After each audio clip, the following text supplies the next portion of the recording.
Երկու օր առաջ մայիսի 5-ին Նիկոլ Փաշինյանը աշխատանքային քննարկում է անում նվիրված մարդու իրավունքների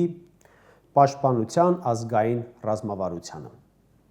Ինչ է տեղի ունենում դրանից ժամեր անց։ Հրկիզում են Երևանի ավականու Մայր Հայաստան խմբակցության անդամ Գևորգ Ստեփանյանի ընտանիքին պատկանող ավտոմեքենան։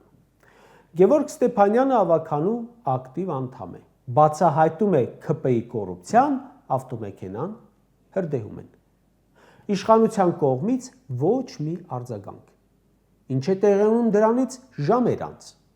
ՔՊ խորհրդարանական խմբակցությունը քաջալերում է թիմի անդամ Անդրանիկ Քոչարյանին, որը վիրավորել էր լրագրողին, ասում են ինչ արել ես, լավ ես արել, տո քիչ ես արել։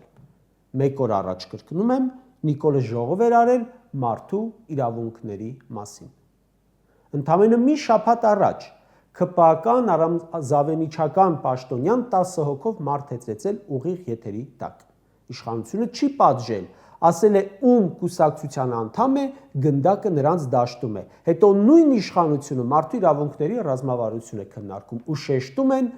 խոշտանգումներից զերծ մնալու իրավունքը, հավաքների ազատության իրավունքը, իրավական պետությունը եւ այլն։